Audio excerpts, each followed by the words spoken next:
कहानी की शुरुआत में हमें एक आरजे लड़की को दिखाया जाता है जो कि रात में रेडियो पर अजीबोगरीब डरावनी कहानियां सुनाती थी। इस लड़की का नाम कैंडी होता है। कैंडी अपने लिसनर से सबसे पहले कहती है, अगर आपको अकेले डरावनी कहानी सुनने से डर लगता है तो कृपया करके रेडियो बंद कर दें। वो कहती है कि मेरी कहानियां सुनकर तुम्हें नींद नहीं आएगी। कैंडी रात में स्टूडियो में बिल्कुल अकेली थी। वो इन कहानियों को अपने लिसनर्स की तरह महसूस करना चाहती थी। वो देखती है कि जैक नाम के एक आदमी ने उसे लिपस्टिक भेजी है। जिस कलर की लिपस्टिक जैक ने उसे भेजी थी वो कलर कैंडी को काफी पसंद था। इसके अलावा वो उसकी आवाज की भी खूब तारीफ करता है। वो उस लिपस्टिक को लगाकर अपनी पहली कहानी सुनाना शुरू करती है। वो एक ऐसी लड़की के बारे में बताती है जो एक ऐसी सोसाइटी में रहने लगी जहां उसके और उसके पति के अलावा कोई नहीं रहता था। वहां के सभी घर एक जैसे बने हुए थे लेकिन सभी के सभी खाली थे। पहले वो लड़की फोटोग्राफी का बिजनेस करती थी लेकिन अब उसका बिजनेस भी खत्म हो गया था। उसके पास कोई नौकरी नहीं थी लेकिन उसके पति के पास अभी भी एक छोटी सी नौकरी थी। लेकिन उस नौकरी से मुश्किल से ही इन दोनों का गुजारा हो पाता था और इसलिए उन्हें कम पैसों में ऐसी जगह पर रहना पड़ा। वो लड़की उस माहौल में रहकर ऐसा महसूस करने लगी कि वो बिल्कुल अकेली है, उसके आसपास कोई नहीं है। तभी एक दिन जब वो उठती है तो वो देखती है कि कुछ लोमड़ियां उसके कूड़े में खाना तलाश कर रही हैं। उन्हें देखते ही वो बाहर आ जाती है और वो लड़की उन आवारा लोमड़ियों की तस्वीर लेने लगती है। उसे अब उनके साथ रहना अच्छा लगता है। वो सोचती है कि इन लोमड़ियों की जिंदगी कितनी अच्छी है, ना ही उन्हें किसी चीज की फिक्र है और ना ही किसी चीज के बारे में सोचती हैं। वो दिन रात उनके साथ रहने लगी और उनके फोटोज क्लिक करने लगी। उसे ऐसा महसूस हो रहा था कि मानो उन लोमड़ियों के साथ उसका कोई रिश्ता हो। जहाँ उसे लोमड़ियों के साथ अच्छा लगता था तो वहीं पर उसे अपना पति अब अनजान लगने लगा। रोजाना जैसे ही उसका पति काम पर जाता वो अपना पूरा दिन उन लोमड़ियों के साथ बिताती। एक रात उसका पति अपनी पत्नी के कैमरे को देखता है। वो ये देखकर हैरान रह जाता है कि जितनी भी तस्वीरें हैं सब लोमड़ियों की हैं। उन लोमड़ियों की फोटो उसने बहुत ही करीब से ली थी जो देखने में बहुत ही डरावनी लग रही थी। वो उससे पूछता है कि तुम्हारे कैमरे में ऐसी तस्वीरें क्यों हैं और तुम क्यों बदलती जा रही हो। ये सुनकर वो अपने घर से भाग जाती है। ऐसा लग रहा था कि जैसे वो लोमड़ी की तरह ही दौड़ रही हो। 4 दिन बीत चुके थे। उस लड़की का पति उसे बहुत ढूंढता है लेकिन वो उसे कहीं नहीं मिलती है। उसने जगह जगह पर उसके लापता होने के पोस्टर भी लगा दिए थे लेकिन इस सोसाइटी में तो कोई रहता ही नहीं था, तो उसके लापता होने के पोस्टर को कौन देखता। कुछ दिनों बाद कुछ लोमड़ियां कूड़े में खाना ढूंढने आती हैं। उन्हें देखकर लड़की का पति बाहर आ जाता है। वो उन्हें वहां से भगा रहा होता है लेकिन एक लोमड़ी वहां से कहीं नहीं जाती है। वो वहीं पर खड़ी रहती है। जब उस लड़की का पति उसकी आंखों में रोशनी मारता है तो वो ये देखकर हैरान रह जाता है कि लोमड़ी की आंखें बिल्कुल उसकी पत्नी की तरह हैं। ये कहानी सुनने के बाद कैंडी अपने लिसनर से कहती है कि आपने क्या सोचा, क्या वो लड़की सचमुच में लोमड़ी बन गई या ये सिर्फ उसके पति की कल्पना थी। ये कहानी बताने के बाद कैंडी ब्रेक लेती है। ब्रेक के दौरान कैंडी के पास एक फोन आता है। वो आदमी कहता है कि मैं तुम्हें देख सकता हूँ। जब तुमने मेरी भेजी हुई लिपस्टिक लगाई तो मेरा नाम जैक है। कैंडी पहले तो डर गई। उसे लगा कि उसका कोई पीछा कर रहा है लेकिन बाद में वो सोचने लगी कि शायद उसको कॉल करने वाला उससे मजाक कर रहा है। उसने जैकी की कॉल काट दी। फिर कैंडी एक और कहानी सुनाती है जो एक लड़के के बारे में थी। कैंडी कहती है कि उस लड़के का मानना था कि वो किसी दूसरी दुनिया में फंस गया है। एक दिन जब वो घर पर टीवी देख रहा था तो अचानक उसे टीवी स्क्रीन पर मास्क पहने हुए एक आदमी दिखाई देता है जो एक लड़की को मार रहा था। हैरानी की बात तो ये थी कि वो अपनी स्क्रीन पर जो जगह देख रहा था वो उसका घर ही था। वो अपने घर को चेक करने जाता है और वो सोचता है कि जो घर मैंने देखा क्या वाकई में मेरा घर था। लेकिन जब वो उस जगह पर जाता है तो उसे कोई नजर नहीं आता। लेकिन अचानक से वही लड़की उसके सामने आ जाती है और एक मास्क पहना हुआ आदमी भी जिसने उस लड़की पर हमला किया था। वो देखता है कि जिस लड़की को पहले नकाबपोश आदमी मार रहा था वो वहां से भाग जाती है। तभी वो आदमी उस लड़के पर हमला कर देता है लेकिन वो भी उससे बचकर कमरे में आ जाता है। वह तुरंत पुलिस को फोन करने लगता है। थोड़ी देर बाद वो फिर से स्क्रीन को देखता है। उस आदमी ने उसके वर्जन यानी उस जैसे दिखने वाले लड़के को मार दिया था। लड़का स्क्रीन पर देखकर हैरान हो जाता है कि मैं तो यहाँ जिंदा बैठा हुआ हूँ, फिर कोई मुझे कैसे मार सकता है।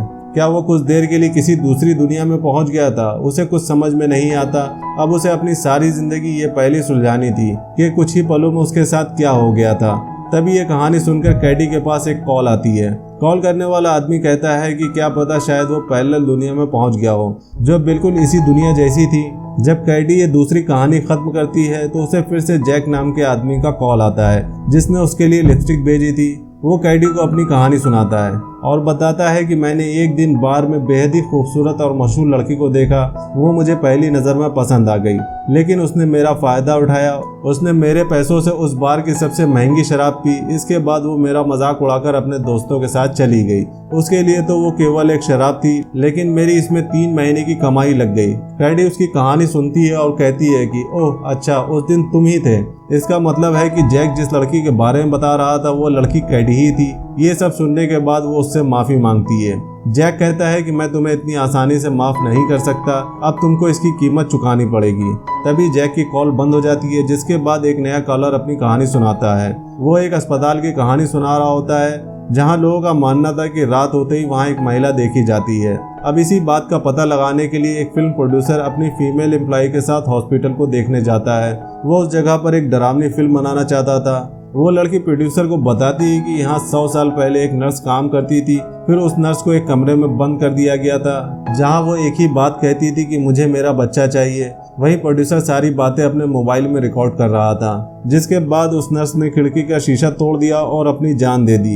ये दोनों बातें करते करते आगे बढ़ रहे थे, तभी उन दोनों ने नोटिस किया कि जैसे कोई उनका पीछा कर रहा है। खैर वो इस बात पर ज्यादा ध्यान नहीं देते हैं। वो लड़की प्रोड्यूसर को डिलीवरी रूम में ले जाती है, जहां वो उसे बताती है कि ऐसा कहा जाता है कि नर्स को बच्चा पैदा होते ही मार दिया गया था, क्योंकि डॉक्टरों का कहना था कि वो एक शैतानी बच्चा है। तभी लड़की को फर्श पर गिरी हुई डॉक्टर की तस्वीर मिलती है, जिसे देखकर वो कहती है कि इस तस्वीर में जो डॉक्टर हैं वो मेरे दादा हैं। वो प्रोड्यूसर से कहती है कि कहानी सच भी हो सकती है, क्योंकि मेरे दादाजी ने कभी ऐसा गलत काम नहीं किया है। शायद उन्हें सच में लगता हो कि वो एक शैतानी बच्चा था। वो लड़की ये सारी कहानी प्रोड्यूसर को बता रही थी कि तभी उसके सामने एक बच्चे की रोने की आवाज़ सुनाई देती है।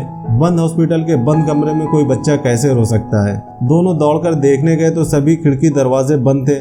तभी एक महिला पीछे से प्रोड्यूसर पर हमला कर देती है। ये सब देखकर लड़की डर गई थी कि आखिर यहाँ पर कौन होगा जो ऐसा कर रहा है। वो डर कर चिल्लाती है कि प्लीज हमें घर जाने दो, कौन हो तुम, यहाँ से चली जाओ। तभी उसके सामने एक गुड़िया आती है और उसे अपने पीछे से आवाज भी आ रही थी कि मुझे मेरा बच्चा चाहिए। लड़की समझ गई थी कि उसी नर्स की आत्मा है जो अभी भी इस हॉस्पिटल में भटक रही है, और जो लोग कहते हैं वो बिल्कुल सच है। इसलिए वो यहाँ से डरकर भागने लगती है। रास्ते में वो देखती है कि नर्स की आत्मा ने प्रोड्यूसर को चीर फाड़ कर मार दिया था। ये देखकर वो लड़की और भी ज्यादा डर गई थी। वो दौड़कर उसी जगह पर जाती है जहाँ पर नर्स को रखा गया था। नर्स की आत्मा भी उसका पीछा कर रही थी। वो आत्मा बार बार बस यही कह रही थी कि मुझे मेरा बच्चा वापस दो। वो लड़की जिस कमरे में थी वो कमरा अचानक से बंद हो जाता है। कैडी की ये कहानी खत्म होने के बाद वो अपने लिसनर से पूछती है कि आप लोगों को क्या लगता है नर्स की आत्मा ने उस लड़की के साथ क्या किया होगा। तभी जैक का फोन दोबारा कैडी के पास आता है। वो कहता है कि अब तुम्हारा समय समाप्त हो गया, सजा के लिए तैयार हो जाओ। ये सुनकर कैडी बहुत ज्यादा डर गई थी। वो तुरंत पुलिस को कॉल करके बुलाती है, लेकिन जैक अब उसके स्टूडियो में आ चुका था। उसके एक हाथ में शराब की बोतल थी और दूसरे हाथ में कुल्हाड़ी थी। कैडी डर जाती है और बाथरूम में जाकर खुद को बंद कर लेती है। जैक भी उसके पीछे पीछे आ रहा था। वो कहता है कैडी तुम मुझसे बच नहीं सकती, आज तो बदले की रात है। वो बाथरूम के बाहर खड़ा होता है और कहता है कि तुम सबको कहानियां सुनाती हो ना, चलो आज मैं तुम्हें एक कहानी सुनाता हूँ। जैक कैडी को 2 बहनों की कहानियां सुनाता है। वो बताता है कि वो दोनों डॉक्टर थी और अपनी माँ से मिलने वो किसी दूसरे शहर में जा रही थी। उन्हें ड्राइव करते हुए बहुत रात हो गई थी, इसलिए दोनों में से एक बहन कार में रुकती है और दूसरी बहन सड़क के किनारे की शॉप से कुछ सामान लेने जाती है। लेकिन जब उसे जाकर देखती है तो वो दुकान बंद थी। तभी एक कार उस दुकान पर आकर रुकती है। दूसरी बहन दूर से ये सब देख रही थी। कार से एक आदमी निकलता है जो काफी परेशान दिख रहा था। वो उसकी बहन को कार में बैठाकर यहाँ से कहीं ले जाने लगता है। दूसरी बहन की नजर जब कार की पिछली सीट पर जाती है, जो दूर खड़ी ये सब देख रही थी, तो वो देखती है कि एक औरत खून में लथपथ है और वो मदद के लिए पुकार रही है। ये सब देखकर वो बहुत डर जाती है और तुरंत से पुलिस को कॉल करती है, क्योंकि उसे लग रहा था कि वो आदमी उसकी बहन को अपहरण करके कहीं ले जा रहा है और जो औरत उसके पीछे सीट पर है वो उसे मारना चाहता है। वो कार में उस आदमी का पीछा करती है और उसका सारा ध्यान फोन पर था। तभी उसकी कार उस अजनबी की कार से टकरा जाती है, जिसके कारण उस आदमी की कार एक पेड़ से जाकर टकरा जाती है। उस पेड़ की टहनियाँ कार के सामने लगे शीशे को तोड़ देती हैं, जिससे उस कार में सवार सभी लोगों की मौत हो जाती है। जब वो उस कार का दरवाजा खोलकर देखती है तो उसकी बहन के हाथ में एक छोटा बच्चा था जो रो रहा था। यहाँ पर उसे समझ में आता है कि उसने कितनी बड़ी गलती कर दी है। वो आदमी कोई किडनैपर नहीं था, बल्कि वो अपनी गर्भवती पत्नी को अस्पताल ले जा रहा था। उसने उसकी बहन से मदद मांगी क्योंकि वो एक डॉक्टर थी और उसकी बहन भी अपनी मर्जी से उसके साथ गई थी। फिर इसके बाद वो आदमी तेजी से हॉस्पिटल की तरफ जाने लगा, लेकिन उस लड़की को लगा कि वो आदमी उसकी बहन और उस महिला को किडनैप करके कहीं ले जा रहा है। उसने गलती से एक्सीडेंट कर दिया जिसमें उसके पूरे परिवार और उसकी बहन की मौत हो गई। बचा था तो केवल उनका बच्चा जैक, जो बाथरूम के बाहर खड़ा होकर कैडी को ये कहानी सुना रहा था। वो कहता है कि ये पूरी कहानी सच है, जैसे उस लड़की ने बिना कुछ सोचे समझे उस आदमी के बारे में गलत सोच बना ली थी और वैसे ही तुमने मेरे साथ किया था। वो कहता है कि उस रात तुमने अपने दोस्तों के साथ मेरा बहुत मजाक उड़ाया और मेरी 3 महीने की कमाई अपनी शराब में लगा दी। अब वो उसे बाहर आने की वार्निंग देता है और कहता है कि अब तुम दरवाज़ा खोलकर खुद ही बाहर आ जाओ या मैं दरवाज़ा तोड़कर अंदर आ जाऊं। वो कुल्हाड़ी से दरवाजे को तोड़ने लगता है। कैडी जैक की बातों से बहुत ज़्यादा डर गई थी, इसलिए वो डरकर दरवाज़ा खोल लेती है। जैक बाथरूम के अंदर चला गया था। थोड़ी देर बाद कैडी अकेले बाथरूम से बाहर आती है और आकर अपने स्टूडियो में बैठ जाती है। उसका चेहरा पूरा खून से भरा हुआ था। वो ऑन एयर आती है और अपने लिसनर से कहती है कि आज मैं आपको सबसे अजीब और ख़तरनाक कहानी सुनाने जा रही हूँ। अब हम बाथरूम में देखते हैं कि जैक की लाश पड़ी हुई थी। कैडी ने उसी के कुल्हाड़ी से उसके टुकड़े टुकड़े कर दिए थे। अंत में कैडी को दिखाया जाता है जो कहती है कि ये नाइटमेयर रेडियो है जहां पर अजीब और ख़तरनाक कहानियां कभी भी ख़त्म नहीं होंगी। और इसी के साथ हमारी इस फिल्म की कहानी यहीं पर ख़त्म हो जाती है। अगर मूवी का एक्सप्लेनेशन पसंद आया हो तो वीडियो को लाइक करिएगा और चैनल को सपोर्ट करने के लिए सब्सक्राइब करिएगा ताकि हम आपके लिए ऐसी इंटरेस्टिंग मूवीज़ के एक्सप्लेनेशन लाते रहें। मिलते हैं नेक्स्ट मूवी एक्सप्लेनेशन वीडियो में, तब तक के लिए बाय बाय।